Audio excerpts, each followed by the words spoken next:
In the headlines, Nigeria Labour Congress suspends planned nationwide strike after meeting in Aso Rock. President Tinubu tasks security and intelligence agencies to share information in order to combat the negative effects of terrorism. Sokoto State Governor holds security meeting over resurgence of bandits' attack. On the foreign scene, normalcy slowly returns in Senegal following deadly protest. Hello and welcome to the news update on Trust TV. I am Ayuba Ila. Thanks for joining.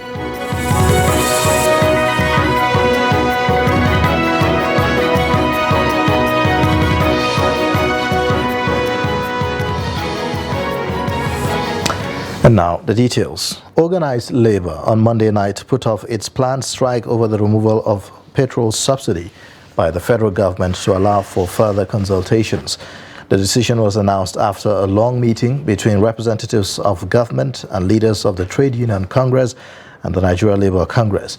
Both sides also agreed to establish a joint committee to review the proposal for wage increase and establish a framework and timeline for implementation. Kehinde Amodu reports. The country continues to wade through the blowback of President Bola Tinubu's declaration on May 29 that fuel subsidy is gone. Monday's meeting was a follow-up to two earlier meetings on May 31 and June 4. At the end of the meeting, some resolutions were reached, including the establishment of a joint committee to review the proposal for wage increase and the review of the World Bank financed cash transfer scheme to include low-income earners in the program. As you are aware, the $800 million loan did not really capture the low-income government workers. So we basically will be talking about how to include them in that scheme. What is paramount is that for now, the strike has been put on hold. The parties agreed as follows. 1. The NLC is to suspend the notice of strike forthwith to enable further consultations. Both sides have agreed to certain long-term processes: the revival of the compressed natural gas conversion program, the establishment of a framework for completion of the rehabilitation of the nation's refineries, and review of issues hindering effective delivery in the education sector. The federal government is also expected to provide a framework for the maintenance of roads and expansion of rail networks across the country. And we from Labour, all we want to encourage government is to take this seriously, because this government is just coming. This may be the first agreement that is being signed by this government that was inaugurated on May 29 by President Tinubu's administration. So I want us to commit to get these issues resolved as soon as possible. It would seem the demand for the pump price of fuel to return to status quo has been shelved. Labour is even looking at cheaper alternatives of energy. Deposit here can sustain the country for the next 500 years. It's clean energy, eco-friendly, and cheaper. I think the whole battle we are having now is the issue of the cost being at 500. And by our last meeting, during Silva's time, we were talking about 90 naira. So if this government achieves an option or alternative that is even under 90 or 120 or whatever, I think every one of you will be clapping for them.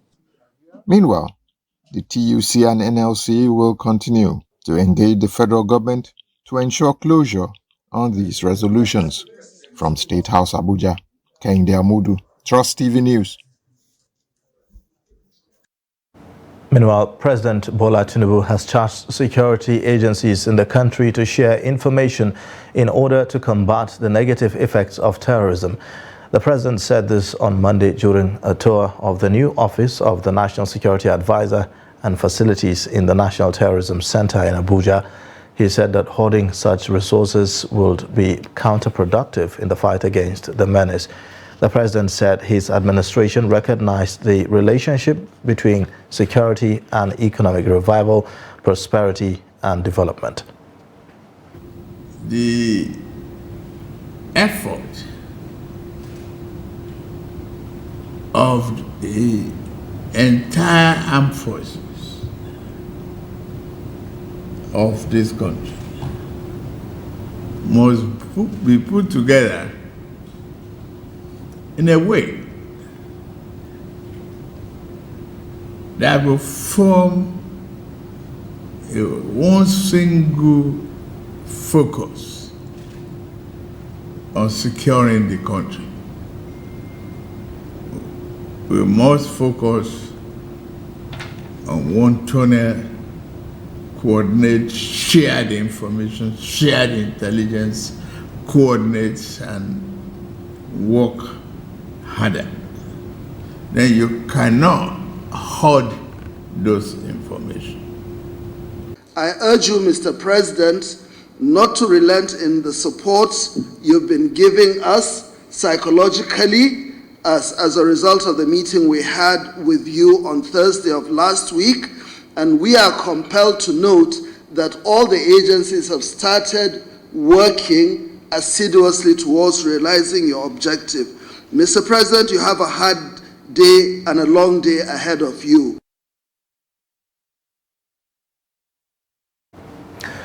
President Bola Ahmed Tinubu has received in audience the former governors of Rivers and Ebonyi states, Nyesom Wike and David Umahi respectively, as well as Senator Godswill Akpabio, the All Progressives Congress consensus candidate for the Senate presidency. This is the second time the former Rivers State governor will be visiting the president in 72 hours. The agenda for this visit is unclear, but it may be connected with the leadership of the 10th Assembly that will be inaugurated this month.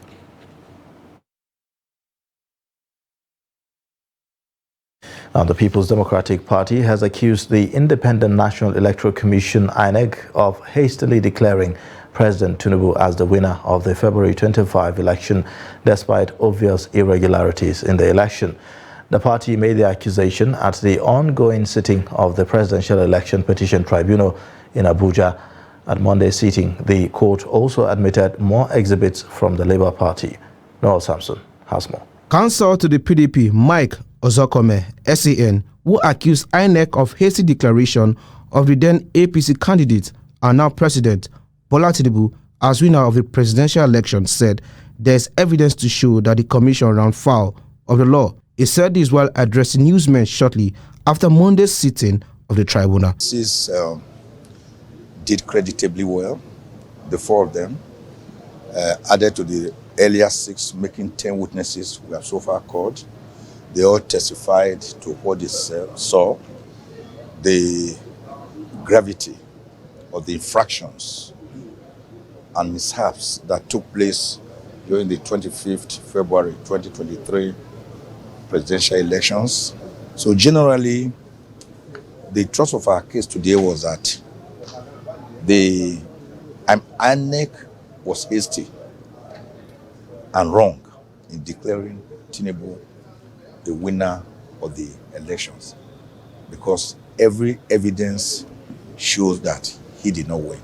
And that is our case today. 4 witnesses testified along that line. Counsel to Labour Party, who gave an update of what transpired in court, also hailed the improved level of cooperation INEC with the Labour Party team. For today, at least I was lucky today to have a bite. And for today, we were able to tender a total of 8 states. From EC8A for 8 states. I tendered 5, while Dr. Azinge tendered 3. Out of the 5, my own state, Imo State, was one of those that at least I tendered their election results for 8 states, from EC8A. So tomorrow we continue from EC8B and C, and like that. So the objection by INEC is more like a statutory kind of objection. They're just trying to play safe. There's no harm in that. INEC has improved in their cooperation. Substantial documentation has been availed, while about 20% now are still outstanding. I think about 20% thereabout. I'm not exactly sure. I know not all, particularly the issue of beavers. They have not been able to give us proper cooperation on that. We need to have access to the beavers using our IT team to extract information, even if the deleted information contained in the BVAS, there's a procedure of extracting it. So it's for them to avail us that opportunity, and then the rest will be done in court. Meanwhile, the cases have been adjourned to Tuesday, 6th of June, 2023. Noel Samson, Trust TV News, Abuja. In the meantime, thugs suspected to be supporters of the All Progressives Congress on Monday attacked a chieftain of the People's Democratic Party, PDP, Segun Showunmi, and other loyalists of the party at the commencement of the Ogun State Petition Tribunal sitting in Isabo, Abeokuta. The PDP governorship candidate Ladi Adebutu had filed a petition against the victory of Governor Dapo Abiodun of the APC at the March 18 election. However, political thugs stormed the venue of the tribunal and attacked perceived opponents while police officers and other security agents watched. The report. Reacting to his attack at the tribunal, the former spokesman of former Vice President Atiku Abubakar, Segun Showunmi, called on the President of Court of Appeal to relocate the tribunal to Abuja. Showunmi, who spoke shortly after he was attacked, urged on President Bola Tinubu to prevail on Governor Dapo Abiodun to call his supporters to order. So our position is that the President of the Court of Appeal, in his wisdom, should please relocate the Ogun State Tribunal from Abeokuta because it's no longer safe, so that we can go and have that tribunal in the peaceful atmosphere of Abuja and everybody can have the case adjudicated and we can deal with the outcome of the court cases. At the court proceedings, the chairman of three-man tribunal, Justice Amidu Kunaza, says they received 4 petitions, disclosing that 2 of the petitions have been struck out.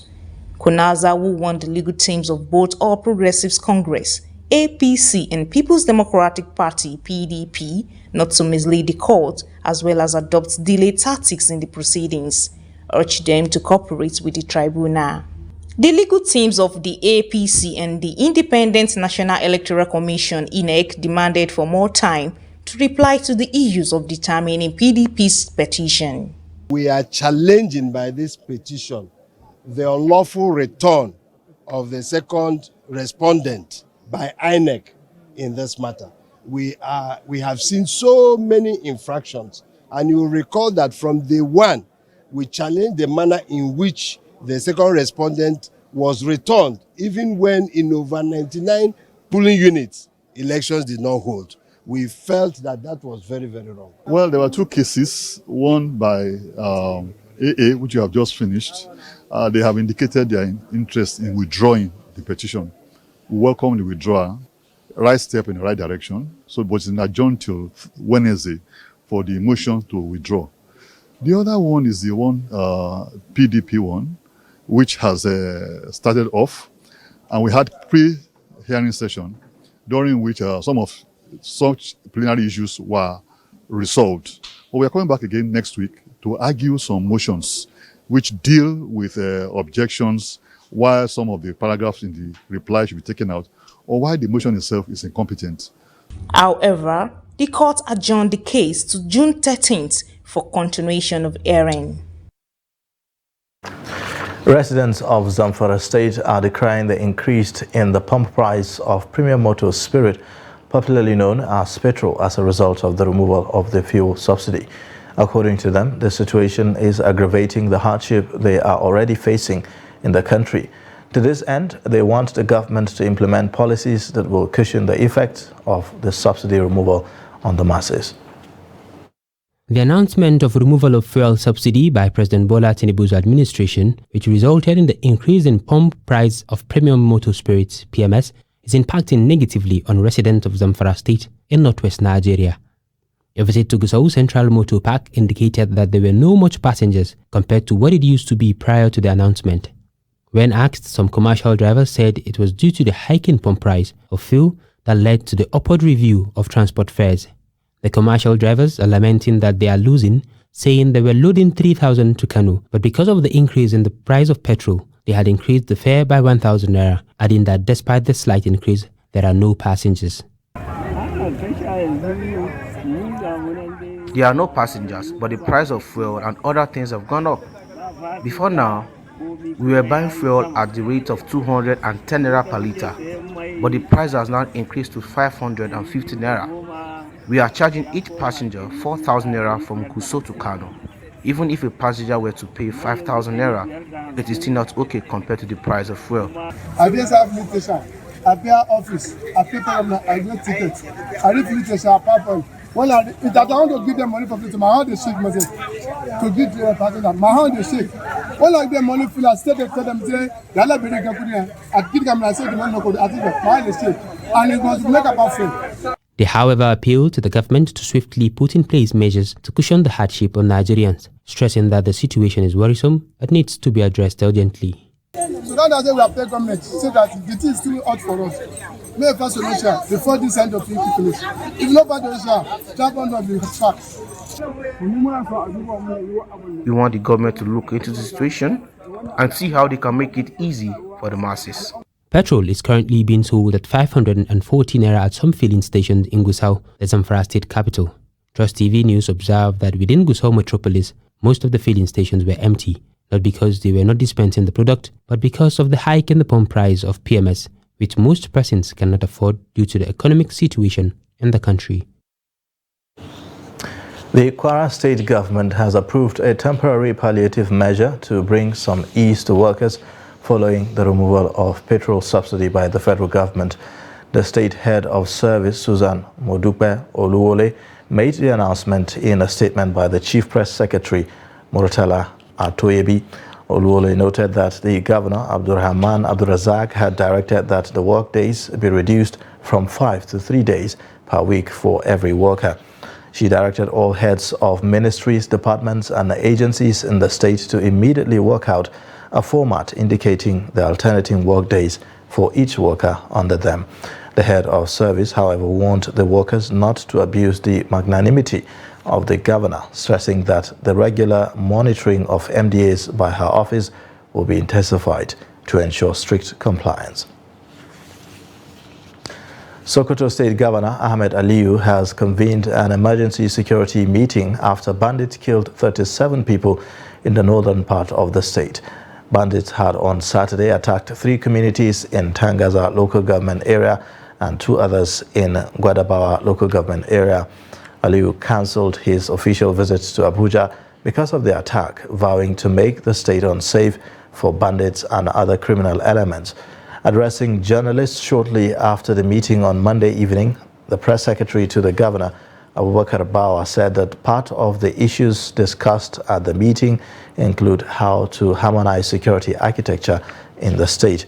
The governor also decried the activities of informants, which he said need to be tackled head-on.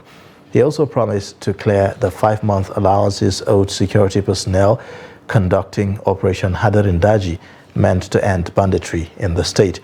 Aliyu further assured them that his government will address other challenges faced by the operatives, condoling with the families of those who lost their lives in the attacks.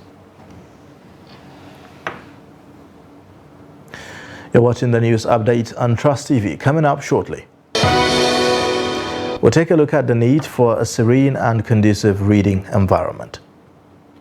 Details and more after the break.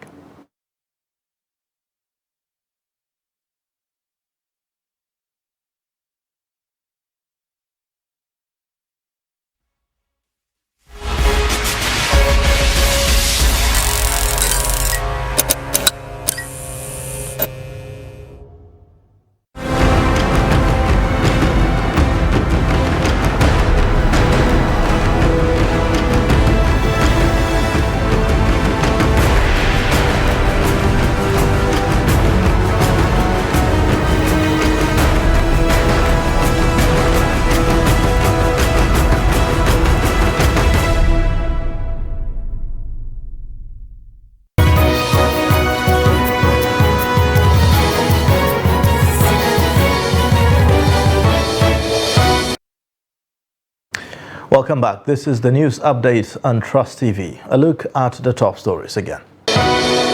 Nigerian Labour Congress suspends planned nationwide strike after meeting in Aso Rock. President Tinubu tasked security and intelligence agencies to share information in order to combat the negative effects of terrorism. Elsewhere, the Upper Sharia Court sitting in Bauchi State has adjourned the case of Imam Idris Abdulaziz Dusentenshi to 19th of June 2023 to determine the preliminary objection on the jurisdiction of the court to entertain the case against the accused. The presiding judge, Hussaini Turaki, had earlier ruled for a bench warrant to Abdulaziz for refusal to appear at the first hearing. Trust TV's Adamu Imam was at the court proceeding and monitored the development. The presiding judge appreciated the defense counsel for making sure the accused appeared before the court with proven evidence of his medical report earlier announced as reason for being absent at the last sitting. Although Turaki says the court cannot rule based on speculation, adding that accepting the applications by the defense counsel that the Sharia court allegedly belonged to the Tariqa sect is capable of obstructing justice to the accused person, since it is a religious case. However, the prosecution counsel declined comments shortly after the proceeding, while the defense counsel gave more insight on the matter. The bone of contention as to the allegation against Malam Idris Abdulaziz is that he says that he is not in need of help from anybody, including the prophets. Because once you are looking for help, you are only to ask from God. It is only the Almighty Allah that can give you help, especially where you are in need. And then the other people from the other sect says that that statement is blasphemous against the prophets. Therefore, it can constitute an abuse of the prophets, and again, is capable of inciting disturbance in the public. Abubakar also shed light on the preliminary objective served them by the prosecution counsel just 10 minutes before the commencement of the hearing. The order given for his arrest, which the court said it reserved the ruling to the next adjourned date.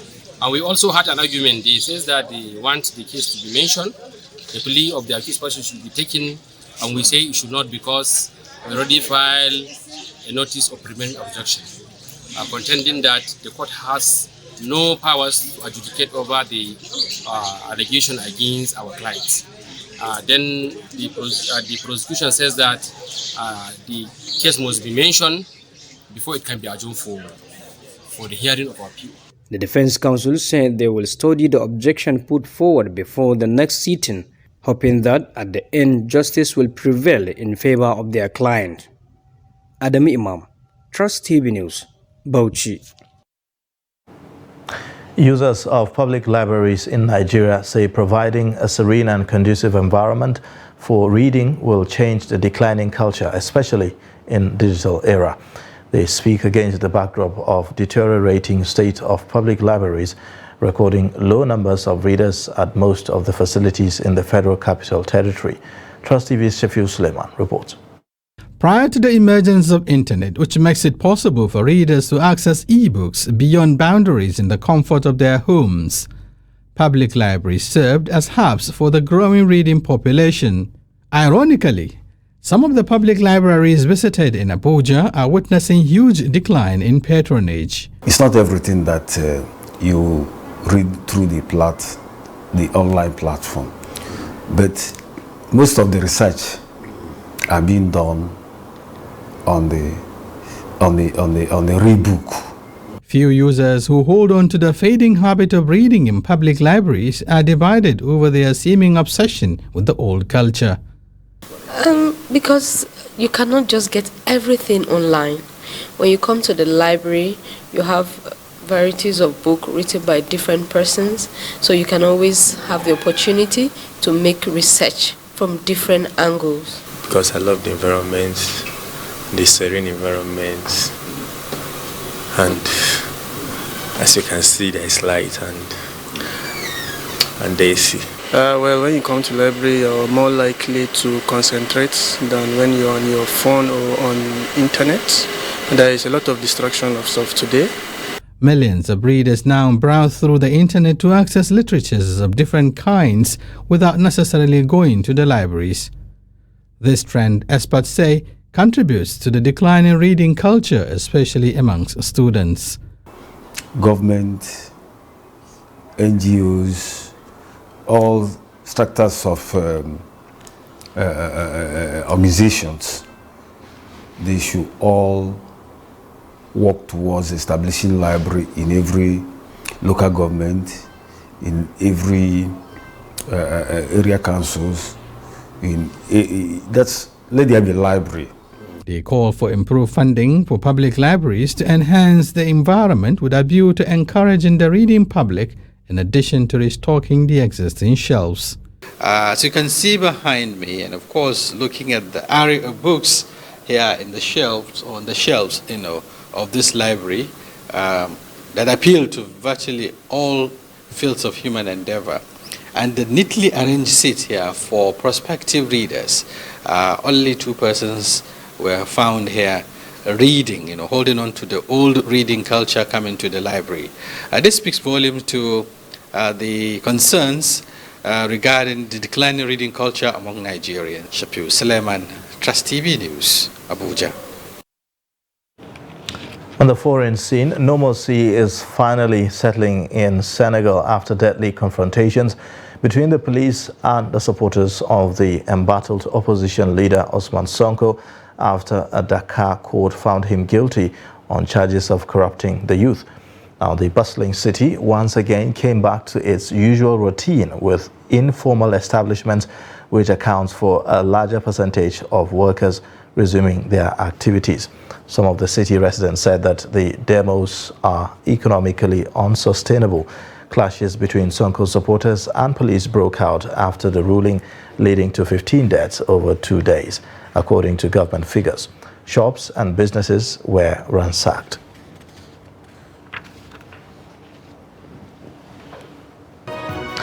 Well, that's for the news update. You can watch more via all our social media platforms and also on our YouTube live stream.